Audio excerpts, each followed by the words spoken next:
여러분은 산에 오르는 것을 좋아하시나요? 솔직히 말씀드리자면 전 산에 가는 걸 그다지 즐겨하지는 않습니다. 그냥 어렸을 때부터 산에 오르는 것이 그리 재미있지는 않았거든요. 그것도 습관이 되어야 하는 법인데 습관이 들지는 않았던가 봅니다.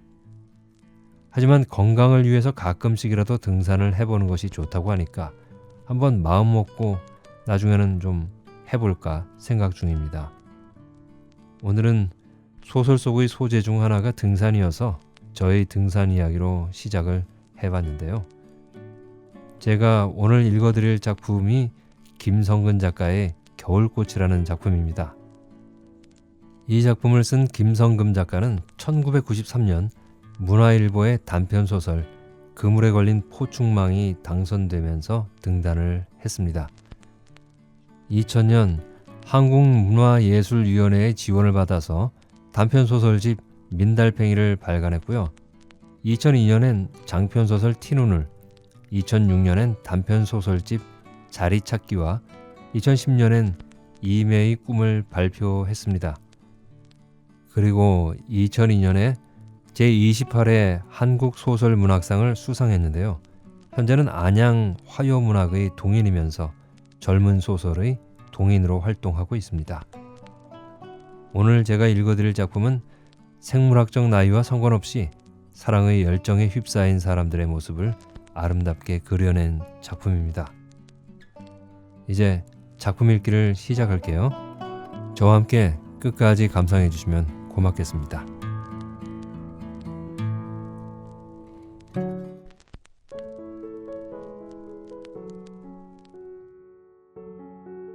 겨울꽃 김성금. 밤새 내린 눈이 얼어붙어 길은 빙판이었다. 발끝에 힘을 주어 걸으며 그녀는 산행을 그만둘까 망설여졌다. 어제 김노인의 발목이 부러졌다. 요즘 들어 함께 다니던 사람들이 이래저래 다치기 일쑤였다. 그래서 아무도 나오지 않는 걸까? 그녀는 그래도 가봐야겠다 마음먹으며 지팡이를 짚었다. 비탈길을 올라갔다. 연립주택 뒤로 돌아서면 바로 산길이었다. 산길로 꺾어들다 말고 그녀는 무언가 눈길을 끄는 강한 색깔에 고개를 돌렸다. 노란 색깔은 나무에 매달아 놓은 자잘한 전등불처럼 빛났다. 바람벽에 말라붙어 엉겨붙은 덤불 속에 개나리꽃이 활짝 피었다. 춥다가 며칠 따뜻하니까 봄인 줄 알고 착각을 한 모양이다. 주책 맞은 꽃 좀 보게. 이 한겨울에 피어 어쩌겠단 말인가? 금방 얼어 죽고 말 텐데. 문득 그녀는 자신의 처지를 돌아보았다. 최 장군과의 연문설이 이제는 잦아들었을까? 그래도 그때가 좋았지 싶었다. 짧은 시간이었지만 독한 감기에 걸린 듯 사랑을 해보았다는 사실만으로도 남은 날들을 살아낼 가치가 있다는 생각이 들었다. 그녀는 찌릿한 콧등을 문질렀다. 올겨울 들어 수은주가 가장 많이 내려갔다며 방송에서 호들갑을 떨었다. 매운 바람이 벌침을 놓듯 얼굴을 쏘아댄다. 마스크를 하고 털모자를 푹 뒤집어 썼다. 열매도 맺지 못하는 개나리. 매운 바람에 하루살이처럼 너의 일생도 끝나는구나. 그녀는 지팡이 손잡이를 어루만지며 개나리를 다시 한번 돌아보았다. 산에 올 때마다 카메라 셔터를 눌러대며 너털 웃음을 웃곤 하던 그의 호탕한 웃음소리에 저 소나무 위의 눈송이들이 와르르 무너져 내렸을 텐데. 그녀는 허리를 펴고 마스크를 턱 아래로 끌어내렸다. 마스크는 입김이 서려 축축하게 젖었다. 엄청 추운 날씨다. 며칠 볕이 따뜻하다가 몰아치는 추위라 더 춥게 느껴지는지도 모르겠다. 노인정 사람들이 모여 앉아 최 장군이 너무 허풍스럽다며 입을 비죽일 때 그녀는 그들이 질투하는 거라고 생각했다. 온몸을 들썩거리며 웃는 최 장군의 모습에 그녀는 가슴이 두근거렸다. 언젠가 둘이서만 산에 왔을 때의 기억이 마음 한구석을 훈훈하게 한다. 이봐, 나무에 기대 서서 이쪽을 내려다봐. 그러면 저 위에 구불구불한 길이 얼마나 멋있게 찍히겠나? 전 저 아랫길을 배경으로 찍고 싶어요. 그게 더 아찔하니 멋있지 않소? 그는 고개를 절레절레 흔들었다. 할망구가 아찔한 거 꽤 좋아하네. 길만 멋있으면 뭐해? 사람이 짧게 나오는데. 셔터를 누르고 나서 그는 어깨를 으스대며 다가왔다. 주위를 살피는가 싶더니 느닷없이 그녀의 볼에 입술을 대었다. 그녀는 놀라서 눈을 휘둥그레 뜨고는 주위를 둘러보았다. 다행히 아무도 없었지만 그녀는 가슴에서 콩닥콩닥 뛰는 소리가 귀에 들리는 듯했다. 당신 덕에 이제는 지팡이가 필요 없어. 당신이 내 지팡이 아닌감? 이제 나는 당신을 의지하며 살 거야. 그는 지팡이를 그녀에게 건네주었다. 지팡이를 받아든 그녀는 손잡이를 만지작거렸다. 어깨 위로 그의 팔이 둘러졌을 때 그녀는 행복했다. 처음 느껴보는 사랑. 최 장군을 일찍이 만났더라면 좋았을 텐데. 그녀는 한숨을 내리쉬고는 걷기 시작했다. 밤새 얼마나 많이 내렸는지 길이 다 묻혀버렸다. 나무도 바위도 온통 하얗게 뒤덮여 있다. 그녀는 최 장군의 팔이 어깨에 걸쳐져 있기라도 한 듯 푸근한 표정으로 아래를 내려다보았다. 흰 뱀처럼 구불구불하게 이어진 통나무 계단이 눈 아래에 펼쳐졌다. 67이라는 세월이 저 아래로 줄을 서고 있는 듯했다. 어린 시절 대돌 아래 옹기종기 모여앉아 공기놀이를 하던 친구들의 모습이 눈에 어린다. 수줍고 두렵기만 했던 첫날 밤, 6.25 전쟁, 참전했던 남편의 전사통지서, 어린 아들을 업고 울며 내려왔던 피난길, 23세 혼자가 되어 삭바느질하며 보냈던 숱한 시간들, 그리고 그 꼭지점에 최 장군이 있었다. 그와 나누었던 대화들, 말을 할 때의 표정과 몸짓 하나하나까지 다 기억해낼 수 있다. 그는 혼니불처럼 하얀 눈을 덮고 있을 것이다. 그는 장군답게 국립묘지에 묻혔다. 그녀에게 있어서 최 장군과 함께한 1년은 남들이 아무렇지 않게 보낸 결혼 몇십 년보다 더 값진 것이었다. 행복이 영원하리라고 욕심을 부리진 않았지만 그렇듯 짧은 순간이 되어버릴 줄은 몰랐다. 그 순간순간들이 더 애틋하게 생각났다. 처음 최 장군에 관한 소문을 들었을 때 그녀는 괜시리 얼굴이 화끈거렸다. 그때만 해도 그녀는 노인정 출입이 잦지 않았다. 가끔 들러 한켠에 앉아서 노파들의 대화를 듣기도 하고 화투를 치는 그들의 등 너머로 화투패를 구경하는 정도였다. 어느 날부턴가 노파들은 모이기만 하면 노인들 방에 출입하는 최 장군에 관해 이야기하곤 했다. 그의 일거수일투족에 대해 모두들 민감하게 반응했다. 저기 이동에 이사온 영감탱이가 예전에 별을 달았었다는구먼. 혼자 사는데 연금이 많아서 생활하고도 남는댄다.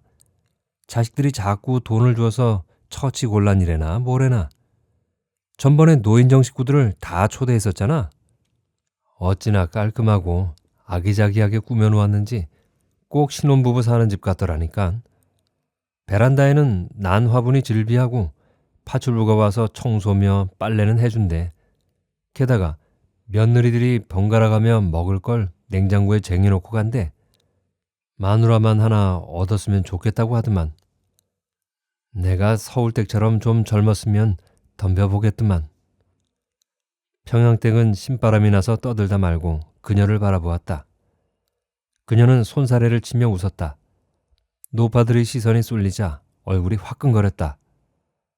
그녀는 자신의 아파트에서 바로 맞바라다 보이는 이동의 최 장군 집을 생각했다. 38평, 서울댁이 아들과 살고 있는 집은 23평이다. 그런 큰 집에서 혼자 사는 최 장군이라는 사람은 어떻게 생겼을까? 노파들의 얼굴이 모두 볼그족족해졌다. 그들도 장군의 옆자리에 자신들을 앉히는 상상을 하는 걸까? 그녀는 그들이 장군에 대해 이야기할 때마다 귀가 솔깃해졌다. 그러면서도 그런 생각을 하는 자신에 대해 깜짝깜짝 놀라곤 했다. 그런 생각으로 골몰해 있을 때 평양댁이 방바닥을 두드렸다. 모두의 시선이 평양댁의 얼굴로 향했다. 평양댁은 맞은편에 앉아있는 남자 노인들의 방을 가리켰다. 이보라우, 단풍이 끝물이라는데 우리도 관광을 한번 가야지. 어때? 저쪽과 함께 가지 않겠어? 노파들은 박수를 쳤다. 그리고는 회비를 걷는다. 온천을 하고 오나 어쩌나 하면서 계획 세우기에 바빴다. 관광 가기 며칠 전부터 장롱을 열고 이 옷 저 옷을 꺼내 입어보았다. 최 장군의 눈에 띄고 싶었다. 그런 생각을 하다가 그녀는 자신의 엉뚱함에 화들짝 놀랐다. 빨간색의 꽃무늬가 돋친 원피스를 입고 그 위에 분홍색 스웨터를 걸쳐보았다. 거울에 비춰가며 이리저리 옷매무새를 살펴보았다. 며느리는 고개를 저었다. 어머니, 관광 가면 아무래도 바지가 편해요. 편한 것만 입다 보니 너무 늙은이 같구나. 어머니도 튀고 싶으신가 보죠? 며느리는 까르르 웃으며 가방을 챙겨주었다. 그녀는 속내를 들킨 것 같아 몹시 난감했다. 아들과 며느리에게 섭섭한 마음이 들 때마다 장군을 생각했다. 텔레비전에 등장하는 중후한 남성을 떠올리며 얼굴도 보지 못한 최 장군이란 사람을 은근히 흠모하고 있었다. 드디어 그날이 되었다. 관광버스에 올라탔다. 빈 좌석이 보이지 않았다. 자리를 찾아 기웃거리는데 평양댁이 손을 흔들었다. 거기에 앉으라오. 평양댁이 손짓을 하는 곳엔 빈자리가 하나 보였다. 검버섯 투성이의 노인 옆이었다. 지팡이를 가로 걸쳐놓은 것으로 보아 다른 이의 자리를 잡아둔 모양이었다. 당황스러웠다. 장군은 어디에 있나? 상상 속에 그려보았던 장군의 모습은 어디에도 없었다. 평양댁은 자꾸 앉으라는 사인을 보내왔다. 그러자 검버섯 노인이 지팡이를 들어 창문께로 옮겨놓았다. 이 노인에게서 무슨 냄새라도 나는 걸까? 왜 하필 이 자리만 빈 걸까? 온갖 생각이 머릿속에서 뒤죽박죽 되었다. 검버섯 노인에게 목례를 하고 자리에 엉거주춤 앉았다. 몇 동에 사시오? 1동에 살아요. 그녀는 조그맣게 대답을 하면서 그의 얼굴을 바로 보았다. 그는 웃었다. 눈가의 잔주름들이 부채살처럼 퍼졌다. 나는 2동에 삽니다. 11층 2호에 삽니다. 묻지도 않은 호수까지 말하고 나서 한쪽 눈을 찡긋해 보였다. 숭어겠으리. 그녀는 웅얼거리며 통로 쪽으로 고개를 돌렸다. 우리 집이 1동 1108호니까 베란다에서 내다보면 바로 맞바라다 보이는 집이지 않는가? 가끔 새벽에 베란다에 나와서 서성대는 사람이? 그녀는 그런 생각 끝에 고개를 들었다. 많은 시선이 두 사람을 흘끔흘끔 쳐다보았다. 목적지에 도착했다. 단풍이 그야말로 끝물이라 바스락거리는 가랑잎만 밟았다. 게임을 하는 순서가 되었다. 차 안에서 옆좌석에 앉았다는 이유로 게임에서도 그는 파트너가 되었다. 다리를 묶고 두 사람이 한 조가 되어 뛰는 2인 삼각을 할 때였다. 박자가 맞지 않으면서 나둥그러지고 말았다. 원피스가 허벅지까지 기어 올라갔다. 모두들 손뼉을 쳐가며 폭소를 터뜨렸다. 그녀는 돌아오는 차 안에서도 내내 부끄러웠다. 관광 다녀온 후 일주일쯤 지났을 때 평양댁의 인터폰을 받았다. 이보라우, 사진이 나왔으니 노인정으로 날래 나오라우. 그녀는 거울 앞에 서서 화장을 10개 한 후 서둘러 노인정으로 달려갔다.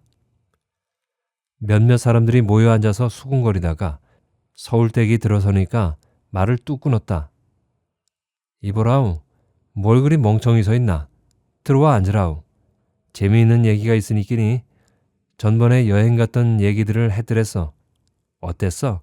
장군이 마음에 드나? 그녀는 멀뚱한 눈으로 평양댁을 바라보았다. 평양댁의 손에는 서울댁과 검버섯 노인이 한 덩어리가 되어 나뒹구는 모습의 사진이 들려 있었다. 이분이 바로 최 장군이야. 그날 유난히 힐끔거리던 사람들의 시선의 뜻을 알 것 같았다. 노인정에 들어섰을 때 말소리가 뚝 끊긴 이유도 알 것 같았다. 하지만 너무 실망이었다. 자신이 꿈꾸었던 이상형이 아니었다. 이보라, 관광 갔다 와서 한 쌍이 탄생하지 않았겠어? 사진을 흔들며 평양댁은 희죽이 웃었다. 그녀의 가슴이 철렁 내려앉았다. 이건 또 무슨 해괴한 소리인가? 오동에 살고 있는 과수댁 있잖나. 미국 농감이 과수댁 내로 들어가 살기로 했다더만. 미국 농감 횡재했지. 미국 농감 쪽이 좀 꿀리긴 하지만 지가 좋다고 하더라. 미국서 한 달만큼씩 용돈을 보내준다니까 돈 걱정 없고. 재미있을 거야. 지금 그 얘기 중이라우. 그녀는 비로소 긴장된 얼굴 표정을 풀었다. 두 사람 다 외로운 처지고 딸들도 찬성하는 눈치라 아주 살림을 합치기로 했다네. 요즘 노인들 스피도 시대 아니갔어? 미국 영감네는 노인정에서 친한 몇몇을 초대했다. 그녀는 평양댁이 잡아끄는 통에 못 내기는 척 따라 나섰다. 거실에는 카페트가 깔려 있었다. 남자들은 벌써 자리를 잡고 앉아 있었다. 여자들이 들어서자 모두들 일어서며 자리를 내주었다. 평양댁과 그녀는 주방으로 들어갔다. 과일이며 생선회, 마른 안주 접시가 식탁 위에 가지런히 놓여 있었다. 그녀는 몸을 제게 놀리는 과수댁을 바라보았다. 화려한 꽃무늬의 앞치마를 입은 과수댁은 행복해 보였다. 미국 영감은 벌겋게 달아오른 얼굴로 연신 주방을 기웃거렸다. 뭐 도와줄 거 없어요? 평양댁은 신랑의 어깨를 돌려 세웠다. 과수댁들 눈에 불나게 하지 말고 가만 앉았으라우. 그는 어깨를 으쓱 올렸다 내리고는 거실로 돌아갔다. 그녀는 마련해 놓은 음식 접시를 날라다 상위에 가지런히 배열했다. 옆 얼굴에 따가운 시선 하나가 와닿는 느낌이 들었다. 하지만 얼굴을 돌려 그 사람을 바라볼 용기가 없었다. 손끝이 떨렸다. 그의 시선이 와닿는 곳마다 화끈 달아오르기 시작했다. 아하, 장군님, 그만 쳐다보세요. 오늘은 미국 영감네가 주인공이십니다. 빼빼 마른 권노인이 짓궂게 웃었다. 그는 서울댁과 동갑내기라 다른 이들보다는 스스럼없게 대하는 편이었다. 갑장, 남자 여자 가르지 말고 사이사이 끼어 앉읍시다. 장군은 옆자리를 남겨놓고 아무도 앉지 못하게 말렸다. 그녀는 주저했다. 아무리 둘러봐도 남은 자리가 거기밖에 없었다. 천천히 다가가 앉았을 때 권노인이 또 한마디 했다. 전번 관광 때부터 장군이 갑장을 찍어 놓은 거요. 다음에는 그쪽에서 국수 먹을 일 생기는 거 아닌가? 권노인의 말에 장군은 온몸을 흔들어가며 너털 웃음을 웃었다. 지팡이를 좌석 위에 걸쳐 놓았던 게 애초 그의 의도였나? 평양댁의 사인도? 평양댁을 바라보자 그녀는 손사래를 치며 너스레를 떨었다. 자, 여러 소리 그만하고 먹읍시다. 집에 돌아와서도 내내 미국 영감내서 있었던 일들이 마음을 어지럽혔다. 아, 웬걸? 건달놈들이 아가씨를 희롱하고 있더구만. 그래서 내가 지팡이를 높이 쳐들고 놈들에게 큰 소리를 쳤지. 아, 이놈들아, 내가 검도 8단이다 하고 소리를 질렀더니 놈들이 혼비백산 달아나더란 말씀이야. 장군의 농담에 노파들이 10대 소녀들처럼 까르륵 넘어가는 웃음소리를 냈다. 살아오면서 자신의 웃음소리가 그렇게 컸던 기억이 없었다. 장군은 장내를 휘어잡는 말재주가 있었다. 그녀는 한 발 한 발 자신도 모르게 장군에게 빠져들어가고 있었다. 그녀는 마음을 추스르기 위해 사진첩을 꺼냈다. 결혼식 때 찍은 흑백 사진이 누렇게 변색되었다. 남편의 얼굴을 쓸어보았다. 아무런 감정도 일지 않았다. 사진의 빛이 바래는 것처럼 남편에 대한 기억도 바래는 것 같았다. 수절하며 살아온 지 40여 년이었다. 30대는 과부라고 넘보며 유혹해오는 남정네들이 많았다. 남자 생각이 나지 않았던 것은 아니나 자식 하나 올바로 가르치겠다고 재봉틀을 돌리고 또 돌리면서 긴 세월을 버텨내며 즐기게 살아왔다. 그렇게 살아온 세월인데 이제 와서 검버섯 투성이의 영감, 그것도 70을 넘긴 영감 때문에 잠을 설친다는 사실이 도무지 믿기지 않았다. 장군은 사람들이 모인 자리에서 공공연하게 그녀에게 관심을 보였다. 장군에게 마음을 빼앗기고부터 그녀는 늦잠을 자기 시작했다. 아들과 며느리의 두렁거리는 소리가 들려왔지만 일어나지 못했다. 아침마다 아들이 출근하는 걸 보기 위해 서둘러 일어났었다. 그런데 그런 일들이 무의미하게 여겨지기 시작했다. 얼마 전까지만 해도 누런 얼굴로 식탁에 나와 앉은 아들을 보면 마음이 짠했었다. 어떻게 키운 내 자식인데 밤새 며느리가 아들의 진을 다 뺀 것이 아닌가 싶어 며느리가 얄미웠었다. 그런데 그런 일들이 이제는 아무런 의미도 주지 못했다. 아들이 나가고 현관문이 닫히는 소리를 듣고서야 자리를 털고 일어났다. 아침밥을 삼키려고 했지만 혓바닥이 깔깔하고 목구멍이 뜨끔거렸다. 젓가락으로 밥알을 깨적이고 있자 며느리가 행주를 든 채 맞은편에 와 앉았다. 어머니, 무슨 걱정거리가 있으세요? 그녀는 고개를 가로저었다. 괜시리 사춘기 아이처럼 목이 메었다. 어젯밤에 못 주무셨어요? 아범이 걱정 많이 하던데요. 전날 밤 아들과 맞닥뜨렸던 걸 생각하면 창피해서 숨고 싶었다. 며느리는 아는지 모르는지 행주만 비틀어대고 있다. 하도 잠이 오질 않길래 마루문을 열고 베란다로 나갔다. 20여 평의 작은 아파트라 베란다라고 해봐야 세탁기 옆의 손바닥만한 공간이 전부였다. 장군의 집을 바라보았다. 아직 불이 꺼지지 않고 있었다. 커튼이 젖혀지면서 그의 모습이 드러났다. 저 사람은 무슨 재미로 살아갈까? 그런 생각을 하며 내다보고 있는데 이쪽을 향해 그가 손을 흔들었다. 그녀는 깜짝 놀라 머리를 수그려 몸을 숨겼다. 다시 고개를 살며시 들어 건너다 보았을 때 그도 허리를 굽히고 있었다. 그가 실제로 손을 흔들었는지 헛것을 보았는지 가물거렸다. 손을 흔들었다면 다시 한번 이쪽을 넘겨다 볼 텐데 그는 아직도 허리를 구부리고만 있었다. 이게 무슨 조화일까? 그녀는 단숨에 그곳으로 날아가고 싶은 충동을 느꼈다. 식구들은 모두 잠들어 있었다. 새벽 2시. 이 시간쯤에는 경비들도 엎드려서 잠이 들어 있게 마련이었다. 그녀는 살금살금 발 뒤꿈치를 들고 화장실로 들어갔다. 배추를 솎아낸 텃밭처럼 듬성듬성한 머리카락이 을씨년스러웠다. 그녀는 가는 빗으로 여러 차례 문질러 머리카락이 풍성해 보이도록 부풀렸다. 눈썹을 그리고 입술 연지도 연한 색으로 발랐다. 장롱을 뒤져 관광 때 입었던 꽃무늬 원피스로 갈아입었다.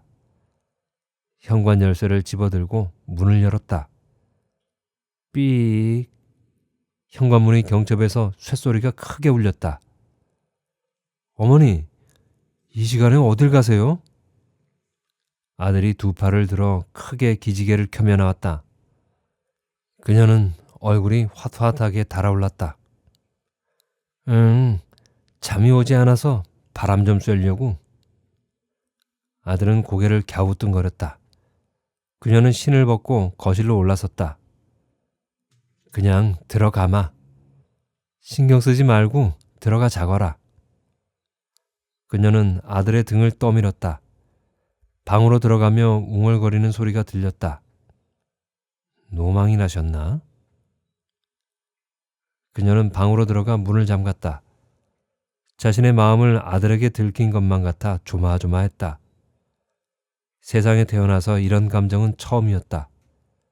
밤새도록 장군을 만나야겠다는 생각만이 머릿속을 가득 채웠다. 보고 싶다. 만나면 무슨 말을 해야 하나 등등. 그녀는 아침밥을 뜨는 둥 마는 둥 자리에서 일어났다. 며느리는 어젯밤 못 잤냐는 물음에 그녀가 대답을 않자 무안했는지 식탁 위의 접시들을 말없이 치웠다. 방에 돌아오자 그녀는 관광 때 찍은 사진을 들여다보았다. 그가 이렇게 질문하면 이렇게 대답해야지. 좋아하느냐고 물으면 어떻게 대답해야 할까? 고개만 끄덕일까? 미국 영감네처럼 살림을 차리자고 하면 어떻게 대답할까? 그런 생각들은 상상만으로도 달콤했다. 남편의 얼굴을 정면에서 바라본 기억이 없었다. 예전 사람들은 다 그랬던 것 같다. 그래서일까? 남편의 모습이 선명하게 그려지지 않았다. 하지만 그는 달랐다. 가만히 누워있으면 그의 몸집, 걸음걸이, 너털 웃음, 지팡이, 그의 모든 것이 하나에서부터 10까지 손끝에 닿을 것처럼 가깝게 느껴졌다. 노인정에서는 관광 다녀온 뒤로 등산반을 모집했다. 장군이 그 모임에 든 것을 평양댁이 알려줬다. 수군거리던 사람들이 몇 가입했다. 그녀도 명단에 이름을 올렸다. 그들은 등산 장비를 사기 위해 몇 번 만났다. 스포츠 센터에 갈 때 장군은 늘 그녀 옆에 붙어 다녔다. 내가 지팡이를 짚고 다니는 건 다리의 파편이 바뀌었기 때문이요. 전번에 나 때문에 넘어져서 미안하오. 심하진 않지만 약간 다리를 절지요. 마누라를 잃고 나서 난 이 지팡이를 의지하고 산다오. 그녀는 그의 지팡이를 새삼스럽게 바라보았다. 그 몰래 지팡이를 한번 쓰다듬고 싶은 충동이 일었다. 그것은 어쩌면 그의 모든 것을 보듬어 안고 싶은 건지도 몰랐다. 그와 대화를 하면서부터 그녀는 얼굴에 생기가 돌기 시작했다. 그동안 밥을 먹지 못했었고 잠을 이루지 못했던 것이 싹 가시였다. 등산반은 매일 새벽 5시에 아파트 후문에 모여 출발했다. 수리산 중턱까지 가서 약수를 받아 내려오면 6시 반이 되었다. 보름 정도 그렇게 다니고 있을 때였다. 산에서 돌아오자 그날도 아들이 식탁에서 밥을 먹고 있었다. 어머니, 요즘 이상한 소문이 돌아요. 노인정이 아니라 연애정이라고요. 할머니들끼리만 다니시지 그래요? 예전 같으면 별 흰소리를 다 한다고 자신있게 윽박질렀을 텐데 아무 소리도 못하고 아들의 눈을 피했다. 그는 산을 오르며 슬그머니 그녀의 손을 잡기도 했다. 처음에는 불이 나게 주위를 둘러보며 잡힌 손을 빼내곤 했었는데 험한 코스에서는 자연스레 손을 맡기게 되었다. 작년 겨울, 기온이 영하 10도를 오르내리는 추운 날씨였다. 눈이 많이 내린 날이었다. 그녀는 그를 만난다는 생각에 옷을 주섬주섬 입었다. 오늘은 그만두세요. 붙잡는 며느리를 뿌리치고 나왔건만 후문에는 아무도 없었다. 이런 추위에 산에 가겠다고 나선 게 무리지. 내가 어지간히 미치긴 미친 모양이야. 그녀는 중얼거리며 뒤돌아섰다. 그때 그가 막 후문을 통과하고 있었다. 오늘은 아무도 안 가려는 모양입니다. 올라가시겠습니까? 아니면 저희 집에 들러 차나 한잔 하시든지. 그녀는 난감했다. 산에 가기도 힘들 것 같고 그렇다고 그의 집에 이른 새벽에 들르는 것도 어째 남사스러웠다. 그러나 마음속에서는 이 기회를 놓치지 말라는 엉뚱한 욕심이 피어올랐다. 우물쭈물하고 있는데 그가 팔을 잡아 끌었다. 그녀는 못 이기는 척하면서 그를 따라 이동으로 들어섰다. 경비가 일어서서 허리를 굽히다 말고 그녀를 이상한 눈초리로 쳐다보았다. 이미 내친 걸음이라 그녀는 눈을 질끈 감고 들어갔다. 현관문을 들어서서 그들은 등산화 끈을 풀었다. 신발장에 놓인 비좁은 공간에서 둘만의 숨소리가 크게 들렸다. 신발끈이 잘 풀리지 않았다. 손가락이 곱기도 했지만 어색한 분위기 때문에 손가락이 떨렸기 때문이었다. 그는 자신의 등산화 끈을 풀다 말고 그녀의 손을 잡았다. 그녀는 숨을 제대로 쉴 수가 없었다. 그는 그녀의 등산화 끈을 풀어주었다. 정신이 심리나 달아난 것처럼 몽롱했다. 검은 레자 소파에 앉아서 바닥만 내려다보고 있던 그녀는 고개를 조금 들고 주위를 돌아보았다. 장식장에는 크고 작은 고급 도자기들이 놓여 있었다. 베란다에는 난 화분이 질비했다. 그녀는 정신을 차리고 주방으로 들어갔다. 가스레인지 위의 유리 주전자 바닥을 파란 불꽃이 핥고 있었다. 주방은 깔끔하게 정돈되어 있었다. 노인정 사람들의 말대로였다. 차를 마시면서 그는 베란다에 놓여있는 분재를 가리켰다. 그의 손끝을 따라가니 하얀 꽃망울이 보였다. 저게 바로 눈 속에 산다는 설중매요. 그리고 저건 단풍. 지금은 잎이 다 떨어져 나목이 되었지만 그녀의 마음에 젊은이처럼 꽃불이 지펴지고 있었다. 저기 마주 보이는 집이 제가 살고 있는 집이에요. 베란다에 서 있다가 장군님이 화분을 돌보시는 걸 가끔 봤어요. 그녀는 어렵사리 운을 떼었다. 서울댁도 요즘 잠을 못 이루시는 모양이군요. 나는 대개 잠이 오지 않는 깊은 밤에만 베란다에 나오는데 그 시간에 나를 보다니. 그는 말끝을 흐리며 젖은 눈으로 그녀를 바라보았다. 솔직히 말하자면 나는 당신 때문에 잠을 잘 수가 없소. 당신을 처음 본 그날부터 줄곧 입맛을 잃었소. 평양댁에게 부탁을 했었어. 버스 탈 때 당신을 내 옆에 앉혀달라고. 당신 얼굴이 어른거려서 도무지 아무 일도 손에 잡히질 않소. 그의 목소리는 깊은 우물 속에서 울려 나오는 것처럼 그녀의 가슴 속에서 메아리 쳤다. 그는 그녀를 끌어안았다. 그들은 누가 먼저랄 것도 없이 입술을 포개었다. 시간이 정지한 것 같았다. 그는 그녀의 손을 이끌고 안방으로 들어갔다. 그녀는 갈피를 잡을 수가 없었다.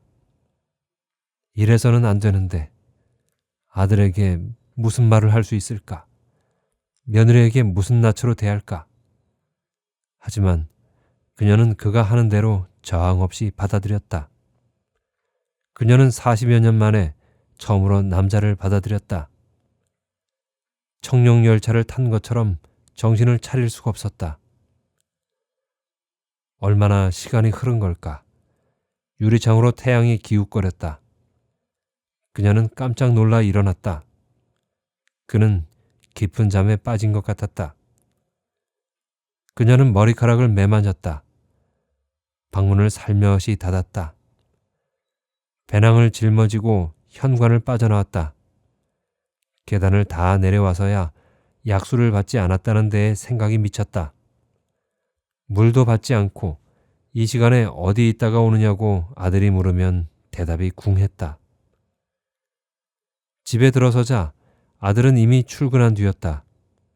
시간이 그렇게 빠른 속도로 지나갈 수 있다는 것도 새로운 경험이었다. 그를 만나기 전 그녀에게 있어서 시간은 늘 지루한 것이었다. 늦게 배운 도둑질에 날 새는 줄 모른다는 속담이 떠올랐다. 그녀는 다시 한번 얼굴이 화사해지는 걸 느꼈다. 배낭을 베란다 빨래거리에 걸어놓고 방으로 들어갔다. 노크 소리에 화들짝 놀랐다. 식사하세요, 어머니. 됐다. 그녀는 문도 열지 않은 채 대답을 하고는 자리에 누웠다.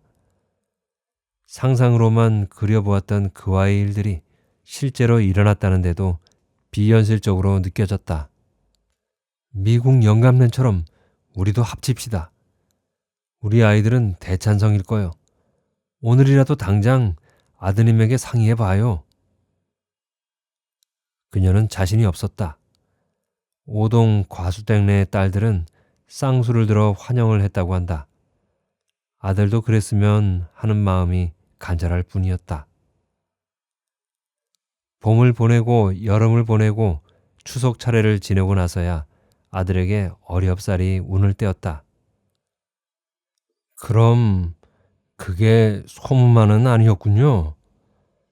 어머니는 딴 사람 같아요. 왜 그러세요? 노망이 나셨어요? 집안 망신시킬 일 있어요? 어머니가 그리 가고 나면 그쪽에서야 좋겠지만 우리는 곤란하다고요. 나중에 어머니는 어느 집 묘소에 묻힐 건가요? 제사는 또 누가 지내나요? 어느 집 귀신이 될 거냐고요. 아들은 이마살을 찌푸리며 조목조목 따졌다. 그녀는 머리가 아프기 시작했다. 이제 어떻게 살 것이냐가 문제가 되는 나이가 아니라 어떻게 죽을 것인가를 걱정해야 될 나이였다. 거기까지 생각이 미치지 못했다. 장군과 남아있는 생을 행복하게 보내고 싶다는 열망만 갖고 있었다. 그녀는 그 자리에서 정신을 놓아버렸다. 웅성거리는 소리에 눈을 떠보니 응급실이었다. 장군의 얼굴이 보였다. 아들과 며느리의 얼굴도 보였다. 그녀는 눈물을 삼키며 그를 바라보았다. 그가 고개를 끄덕여 주었다. 며칠 후 서울댁이 몸을 추스리자 아들은 장군을 집으로 초대했다. 어머니가 원하신다면 결혼하세요.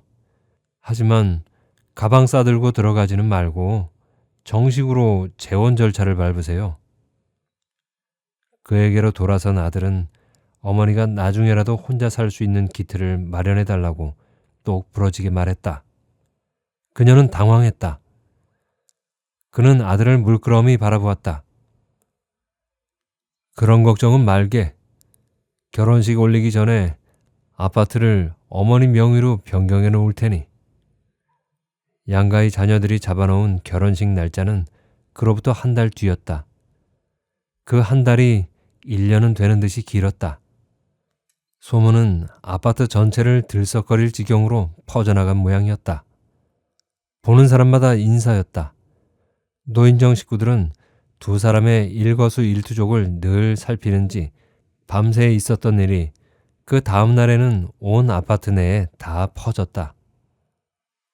서울댁이 새벽녘에 장군의 아파트에 몰래 숨어 들어가더라. 맛있는 음식을 해놓으면 나만 아는 게 없다더라. 어머니, 채통 좀 지키세요. 남사스러워서 고개를 들고 다닐 수가 없네요. 아들은 날짜가 다가올수록 짜증을 내었다. 그렇지만 보고 싶은 열망을 꺾지는 못했다. 그가 열쇠를 주었다. 언제든 보고 싶을 때 마음 놓고 드나들 수 있었다. 새벽녘 베란다에 나아가 그쪽을 보면 그가 손을 흔들었다. 그건 환영이 아니었다. 그녀는 서둘러 그에게로 달려갔다. 그녀는 그때의 따뜻했던 기억을 떠올리다가 미끄러질 뻔했다. 지팡이도 오늘은 제구실을 못하고 있다. 하얀 눈을 덮어쓴 묘를 돌아보았다. 그는 이곳을 지날 때마다 벌건 흙이 그대로 드러나 있어 늘 마음이 짠하다고 했었다. 발걸음을 옮기면서 그와 함께했던 추억들이 새록새록 떠올랐다. 수리산은 유난히 소나무가 많다. 산림욕장으로는 적격이었다. 그와 함께 하루에 한 번씩 이 소나무 숲을 거닐곤 했었다. 봄이면 물이 오른 새싹이, 여름에는 짙은 초록숲이, 가을에는 예쁜 단풍, 이 겨울에는 설경이 좋았다. 둘 다 멀리 여행은 못했지만 매일 산에 오르면서 계절의 변화를 누리고 살았다. 산이 노을처럼 아름답게 물들었던 지난 가을, 그는 낙엽처럼 이 세상에서 떨어져 나갔다. 그는 그녀와 함께 자다가 심장마비를 일으켰다. 알타가 죽었다면 덜 괴로웠을 것이다. 갑자기 세상을 뜨고 나자 자신의 자리가 어색해서 견딜 수가 없었다. 단지 내에서는 여자를 너무 밝히더니 복상사를 했다는 둥 구구한 소문이 나돌아 얼굴을 쳐들고 나다니기가 민망했다. 70이 넘은 노인네가 연애한다고 정정하다며 떠들던 소문이 채 울타리 밖을 넘어가기도 전에 저 세상 사람이 되고 말았다. 그녀는 마지막 오르막길을 남겨놓고 지팡이를 내려놓았다. 주머니에 늘 넣고 다니던 사진을 꺼내들었다. 그와 함께 찍은 사진을 보면 아직도 그가 살아있는 것만 같았다. 그녀는 사진을 점퍼 주머니에 집어넣고 지팡이를 집어들었다. 이 마지막 오르는 길을 그는 지옥 코스라고 불렀다. 그래서 도착하면 모두들 낙엽 위에 질펀하게 앉았다. 그만이 서 있었다. 앉아서 쉬면 더 힘들다며 나무에 기대어 서서 쉬었다. 그녀는 힘겹게 지옥 코스를 다 올라가서 마스크를 벗었다. 숨이 가쁘고 이마에는 땀이 끈적였다. 산 중턱에 올라 찬바람을 맞을 때마다 그녀는 그의 팔이 그리워졌다. 이제 평탄한 산등성이가 나와 걷기에 수월했다. 아이젠을 하지 않고 길을 나서 조금은 미끄러웠지만 지팡이로 짚어가며 천천히 걸었다. 누군가 산 중턱까지 올라와 비질을 하고 간 모양이었다. 그녀는 비질이 된 길을 조심조심 내려가기 시작했다. 이곳에서는 언제나 2인 삼각할 때처럼 둘이 어깨를 겹고 발을 맞추어 걷곤 했었다. 여행 때처럼 나뒹굴지 않도록 조심스럽게 발을 내디뎠다. 그녀는 눈이 덮은 돌멩이를 밟고 미끄러질 뻔했다. 그때 일을 생각하면 지금도 달콤한 환상에 빠지곤 했다. 노인정에서는 두 사람의 연애 사건을 놓고 시샘도 많았다. 이보라우, 새벽에 냄비에 뭘 담아들고 장군집에 갔더랬어? 당신이 냄비 들고 가는 걸 이 사람들이 모두 보지 않았겠어.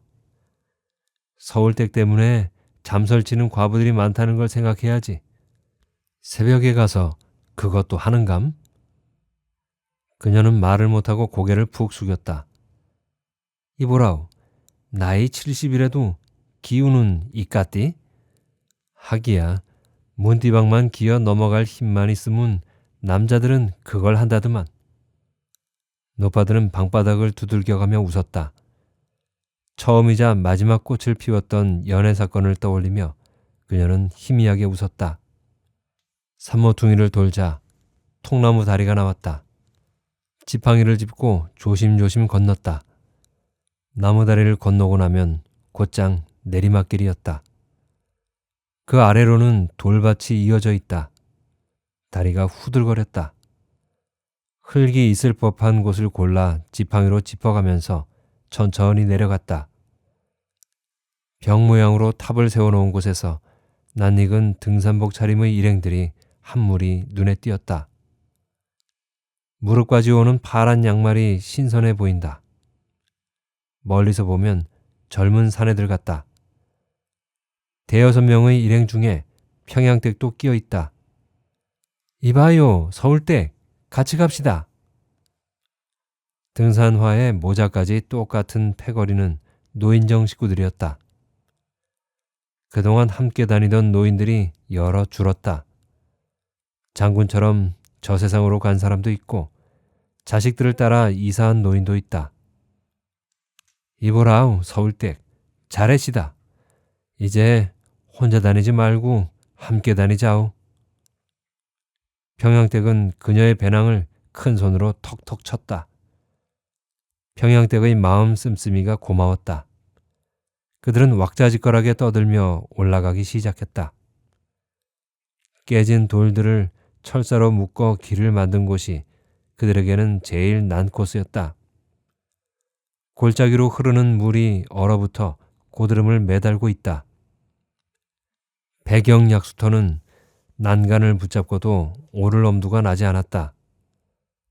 88 약수터로 올라가는 길도 험난하기는 마찬가지였다. 무릎이 시큰거렸다. 건강하다는 걸 과시하는 양 노인들은 허리를 펴고 팔을 휘둘러가며 걸었다. 그중 바짝 마른 곤노인이 제일 먼저 약수터에 도착해 일행을 내려다보았다. 어이, 갑장, 빨리 와요. 어째 그리 동작이 굼떠요? 별 우스운 소리도 아니건만 그들은 온 산이 쩌렁쩌렁 울리도록 허풍스럽게 웃었다. 온몸을 흔들어가며 웃곤 하던 그의 얼굴이 그들 속에 섞여 있는 듯했다. 언 뺨 위로 눈물이 흘렀다. 그녀는 남들이 볼세라 고개를 숙이고는 배낭을 벗었다. 물통을 꺼내어 줄을 세워 놓았다. 물줄기가 반으로 줄어 있었다. 콸콸 쏟아지는 물을 병 아구리가 채 받아내지 못했었는데 물이 엄청 줄었네. 권노인이 제자리 뛰기를 하며 말을 걸어왔다. 가을에 경주 여행 가서 달리기 시합에 참가했었지. 호텔 종업원들이 말리더라고. 그러다가 큰일 당한다나. 노인들은 가슴에 팔짱을 끼고 둘러서서 그의 이야기에 귀를 기울였다. 내가 예전에는 날리던 육상 선수였거든. 그날 1등 했지. 모두들 하루 더 자고 결승전에 참석하라는 걸 그냥 올라왔어. 평양댁이 입술을 비죽이 내밀었다. 이보라우, 암만 해도 동생 말은 허풍인 것 같아. 왜 결승전 안 뛰고 그냥 왔어? 권노예는 겸연쩍게 웃으며 손바닥을 비볐다. 누님도 결승전에서야 질 게 뻔하니까 톡 꼈지요. 그들은 가슴에 팔짱을 낀 채 몸을 뒤로 젖혀가며 웃었다. 그들을 바라보며 그녀는 빙긋이 웃었다. 지난 일들이 머릿속을 빠르게 지나갔다. 결혼식을 며칠 앞두고 장군은 심장마비로 세상을 떠났다. 그가 죽고 나자 집을 부동산에 내놓은 그의 아들들과 그녀의 아들 사이에 불미스러운 일들이 오갔다. 그는 아직 아파트를 그녀의 명의로 바꾸어 놓지 않았다. 그리고 구두로 한 약속은 무효일 뿐 아니라 결혼식도 올리지 않은 처지에 내세울 아무런 권리가 없었다. 그녀는 너무나 마음이 아팠기 때문에 그런 일에 신경을 쓸 수 없었다. 그것 봐요. 어머니를 데려가려고 꾸민 연극이었다고요. 어머니는 사기를 당한 거라고요. 아들은 분해했다. 하지만 그녀는 장군과의 행복했던 날들을 떠올렸다. 그리고 자기에게도 언젠가 닥칠 죽음에 대해 생각했다. 서울댁, 물 받아야지. 뭘 그리 넋을 잃고 있어? 깜짝 놀라 약수통을 호스에 대었다. 손가락이 떨어져 나갈 듯이 시려웠다.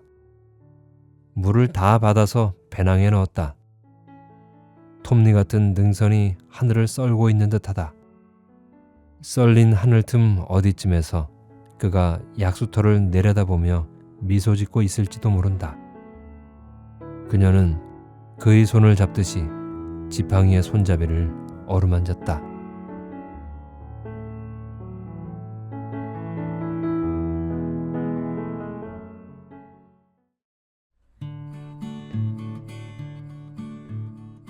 어떻게 들으셨나요? 세상에 남자와 여자가 있는 한 존재하고, 그리고 인간의 나이와 상관없이 자연스럽게 드는 감정이 저는 사랑이라고 생각합니다.